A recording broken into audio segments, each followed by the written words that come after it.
Hi ಎಲ್ಲರಿಗೂ ನಮಸ್ಕಾರ ಸ್ನೇಹಿತರೆ, welcome to my back our channel. ನೀವು ನೋಡ್ತಾ ಇದ್ರ ಕನ್ನಡ ಜಗತ್ತು ಅತನಿ ಚಾನಲ್ನ. ಇವತ್ತಿನ ವಿಷಯ ಏನಪ್ಪಾ ಅಂತಂದ್ರೆ ರೇಷನ್ ಕಾರ್ಡ್ಗಳ ಒಂದು ಅಪ್ರೂವಲ್ ಅನ್ನ ಕುರಿತು ಚರ್ಚೆ ಮಾಡೋಣ. ಹೌದು ಸ್ನೇಹಿತರೆ, ಸತತವಾಗಿ ಏನಪ್ಪಾ ಅಂತಂದ್ರೆ ಕಳೆದ ಒಂದೂವರೆ ತಿಂಗಳಿಂದ ನಿಮಗೆ ಬೆಳಿಗ್ಗೆ 10ರಿಂದ ರಾತ್ರಿ 9 ಗಂಟೆವರೆಗೆ ನಿಮಗೆ ರೇಷನ್ ಕಾರ್ಡ್ಗಳ ಒಂದು ತಿದ್ದುಪಡಿ ಪ್ರಾರಂಭ ಆಗಿತ್ತು. ಇನ್ನು ಕೆಲವೊಂದಿಷ್ಟು ಜನರು ತಿದ್ದುಪಡಿಯನ್ನು ಮಾಡಿಕೊಂಡಿದ್ದಾರೆ. ಆಲ್ಮೋಸ್ಟ್ ಆಲ್ ಹೇಳಬೇಕು ಅಂತಂದರೆ ಎಲ್ಲ ಜನರು ಕೂಡ ತಿದ್ದುಪಡಿಯನ್ನು ಆಲ್ಮೋಸ್ಟ್ ಆಲ್ ಮಾಡಿಕೊಂಡಿರ್ತಾರೆ.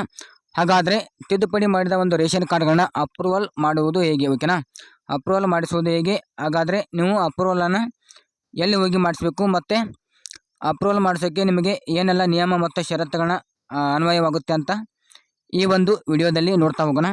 ಅದಕ್ಕೂ ಮೊದಲು ನೀವೇನಾದರೂ ಮೊದಲ ಬಾರಿ ನಮ್ಮ ಚಾನಲ್ ನೋಡ್ತಾ ಇದ್ದರೆ ಈ ಕೂಡಲೇ ಸಬ್ಸ್ಕ್ರೈಬ್ ಮಾಡ್ಕೊಂಡು ಅಂತ ಹೇಳ್ತಾ ಬನ್ನಿ ನೋಡ್ತಾ ಹೋಗೋಣ.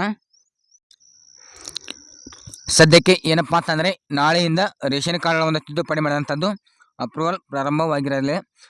ಹೌದು ಸ್ನೇಹಿತರೆ, ನೋಡ್ತಾ ಇರಬಹುದು ದಿನಾಂಕ 11/8/2024ರಿಂದ 20/8/2024ವರೆಗೆ. ಅದು ಏನಪ್ಪಾ ಅಂತಂದರೆ ನಿಮಗೆ ಸಮಯ ಬೆಳಿಗ್ಗೆ 10ರಿಂದ ಸಂಜೆ 6 ಗಂಟೆ ಅಥವಾ 9 ಗಂಟೆವರೆಗೆ ನಿಮಗೆ ರೇಷನ್ ಕಾರ್ಡ್ಗಳ ಒಂದು ತಿದ್ದುಪಡಿ ಅಪ್ರೂವಲ್ ಪ್ರಾರಂಭ ಇರುತ್ತೆ. ಅದು 10 ದಿನಗಳ ಕಾಲ ಅಂತ ಹೇಳಿದರೆ.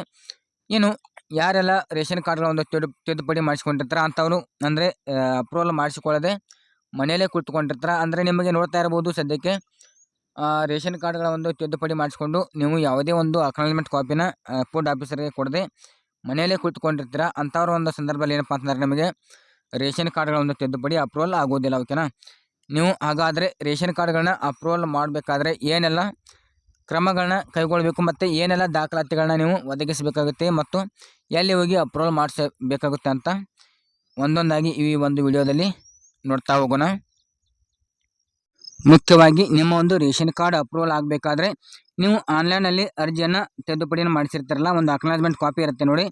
ಈ ಒಂದು ಕಾಪಿನ ನೀವು ನಿಮ್ಮ ಒಂದು ಏನಪ್ಪ ಅಂತಂದರೆ ತಾಲೂಕಿನಲ್ಲಿ ಇರುವಂಥ ಒಂದು ತಹಶೀಲ್ದಾರ್ ಕಚೇರಿಯಲ್ಲಿ ಫುಡ್ ಆಫೀಸರ್ ಅಂತ ಇರ್ತಾರೆ, ಅವರಿಗೆ ಈ ಒಂದು ಅಕ್ನಾಲಜ್ಮೆಂಟ್ ಕಾಪಿನ ಕೊಟ್ಟುಬಿಟ್ಟು ನೀವು ಅಪ್ರೂವಲ್ನ ಮಾಡಿಸ್ಬೇಕಾಗತ್ತೆ. ಸಾಕಷ್ಟು ಜನರು ಏನಪ್ಪ ಅಂತಂದರೆ ಆನ್ಲೈನಲ್ಲಿ ತಿದ್ದುಪಡಿಯನ್ನು ಮಾಡಿಸಿರ್ತೀರ, ಬಟ್ ನೀವು ಅಕ್ನಾಲಜ್ಮೆಂಟ್ ಕಾಪಿನ ಕೊಡದೆ ಮನೆಯಲ್ಲೇ ಕುಳಿತುಕೊಂಡಿರ್ತೀರ. ಅವಾಗ ಏನಪ್ಪ ಅಂತಾರೆ ನಿಮಗೆ ಯಾವುದೇ ರೀತಿಯಾಗಿ ಇಲ್ಲಿ ನಿಮ್ಮ ಒಂದು ರೇಷನ್ ಕಾರ್ಡ್ ಅಪ್ರೂವಲ್ ಆಗೋದಿಲ್ಲ, ಓಕೆನಾ? ಈ ಒಂದು ಅಕ್ನಾಲಜ್ಮೆಂಟ್ ಕಾಪಿನ ಕೊಟ್ಟರೆ ಮಾತ್ರ ನಿಮ್ಮ ಒಂದು ರೇಷನ್ ಕಾರ್ಡ್ ಅಪ್ರೂವಲ್ ಆಗುತ್ತೆ. ಈಗಾಗಲೇ ಹೇಳಿದಾಗೆ ನೀವು ನಿಮ್ಮ ಒಂದು ತಾಲೂಕಿನ ಅಂದರೆ ತಹಶೀಲ್ದಾರ್ ಆಫೀಸಿನಲ್ಲಿ ಫುಡ್ ಆಫೀಸರ್ ಅವರಿಗೆ ಕೊಡಬೇಕಾಗುತ್ತೆ. ಒಂದು ಕಾಪಿನ ಕೊಟ್ಟಾಗ ಮಾತ್ರ ನಿಮ್ಮ ಒಂದು ರೇಷನ್ ಕಾರ್ಡ್ ಏನಪ್ಪ ಅಂತಂದರೆ ಅಪ್ರೂವಲ್ ಆಗುತ್ತೆ. ಹಾಗಾದರೆ ಇದರ ಜೊತೆಗೆ ದಾಖಲಾತಿಗಳನ್ನ ಏನೇನು ಕೊಡಬೇಕಾಗತ್ತೆ, ಓಕೆನಾ? ಡೌಟ್ಸ್ ಇರುತ್ತೆ ತುಂಬ ಜನರಿಗೆ. ಇದರ ಜೊತೆಗೆ ಏನಪ್ಪ ಅಂತಂದರೆ ನೀವು ಯಾವುದೇ ರೀತಿಯಾದಂಥ ಒಂದು ದಾಖಲಾತಿಗಳನ್ನ ಕೊಡುವಂಥ ಅವಶ್ಯಕತೆ ಇರೋದಿಲ್ಲ. ನೀವು ಆಲ್ರೆಡಿ ಆನ್ಲೈನಲ್ಲಿ ಸಬ್ಮಿಟ್ ಮಾಡಿರ್ತೀರ. ಈ ಒಂದು ಅಕ್ನಾಲಜ್ಮೆಂಟ್ ಕಾಪಿನ ಬರೀ ಈ ಒಂದು ಕಾಪಿನ ತೆಗೆದುಕೊಂಡು ನೀವು ಅವರಿಗೆ ಫುಡ್ ಆಫೀಸರ್ಗೆ ಕೊಟ್ಟರೆ ನಿಮ್ಮ ಒಂದು ರೇಷನ್ ಕಾರ್ಡ್ ಅಪ್ರೂವಲ್ ಮಾಡಿ ಕೊಡ್ತಾರೆ, ಓಕೆನಾ? ಇನ್ನು ವಿವಿಧ ಒಂದು ಸರ್ಕಾರಿ ಯೋಜನೆಗಳ ಒಂದು ಮಾಹಿತಿಗಾಗಿ ನಮ್ಮದೇ ಆದಂಥ ಒಂದು ವಾಟ್ಸಪ್ ಗ್ರೂಪ್ ಮತ್ತು ಟೆಲಿಗ್ರಾಮ್ ಗ್ರೂಪ್ ನಮ್ಮ ಒಂದು ವಿಡಿಯೋದ ಡಿಸ್ಕ್ರಿಪ್ಷನ್ ಕೆಳಗಡೆ ಲಿಂಕನ್ನು ಹಾಕಿರ್ತೀವಿ. ಅಲ್ಲಿಂದ ಕೂಡ ನೀವು ಜಾಯ್ನಿಂಗ್ ಆಗಿಬಿಟ್ಟು ವಿವಿಧ ಒಂದು ಸರ್ಕಾರಿ ಯೋಜನೆಗಳ ಮಾಹಿತಿಗಳನ್ನ ಪಡೆದುಕೊಳ್ಬೋದು ಅಂತ ಹೇಳ್ತಾ, ಓಕೆ ಸ್ನೇಹಿತರೆ, ಈ ಒಂದು ವಿಡಿಯೋ ನಿಮಗೆ ಇಷ್ಟ ಆಯಿತು ಅಂತ ಅನ್ಕೋತೀನಿ. ಈ ಒಂದು ವಿಡಿಯೋದಿಂದ ನಿಮಗೆ ಮಾಹಿತಿ ಸಿಕ್ಕಿದ್ರೆ ಹಾಗೆ ಒಂದು ಲೈಕ್ ಮಾಡಿ, ಕಮೆಂಟ್ ಮಾಡಿ, ಶೇರ್ ಮಾಡಿ ಅಂತ ಹೇಳ್ತಾ ಈ ಒಂದು ವಿಡಿಯೋನ ಇಲ್ಲಿಗೆ ಎಂಡ್ ಮಾಡ್ತಾ ಇದ್ದೀನಿ.